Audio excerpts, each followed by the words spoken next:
cyiza twabonye ni wowe soko y'ubuntu, soko y'imbabazi n'amahoro, soko y'agakiza ni wowe.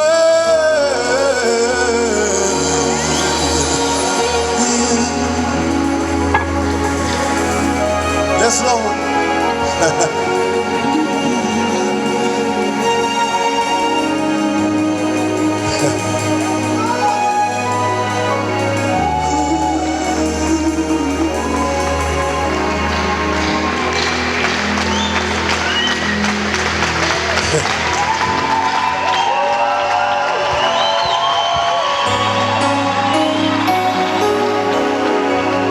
Biriravuga muri Yakobo ngo impano nziza yose iva kuri data, niwe soko y'ibyiza byose. Hindukira mugenzi wawe umubwire ngo niwe soko y'ibyiza byose mfite, n'ibyo nzageraho byose. Thank you. Nongera umubwire iri jambo ngo iminsi yo kubaho kwanjye yose zunamurira amaso kuri we, wowe soko y'ibyiza byose. Amen. Hallelujah. Twagiye. Bashobora kugira gutya biroroshye, sibyo? Gutya gusa utivuna, utigora. Aha, gutyo. Yego.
Wakadase kabana nirara dimba zora.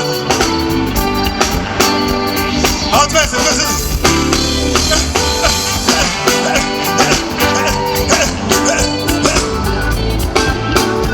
barishimira ku iminsi yabo yose, ubuzima bwabo bwose bushingiye kuri Kristo.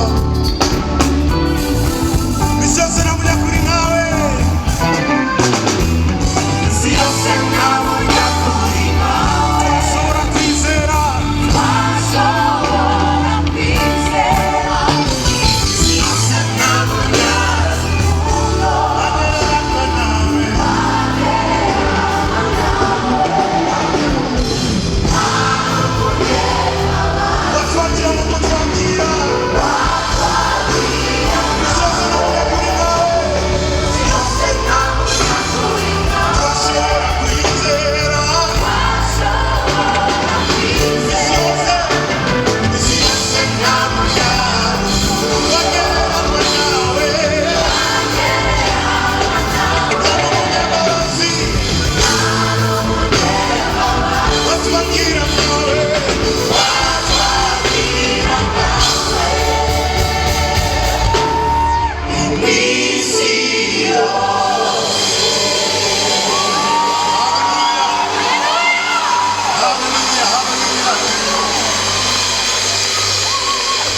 Bibiliya avuga ngo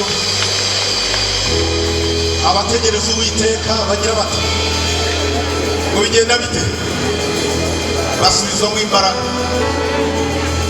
ngo bazagenda be kuruha, bazagurukira baba nk'ay'ikizu. Haleluya, haleluya. Ese muri babandi biringira Uhoraho, uriringira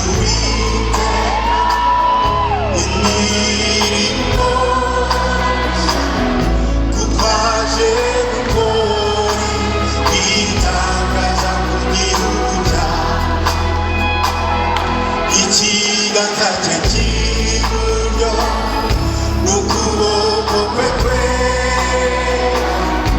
abizanishije agakiza.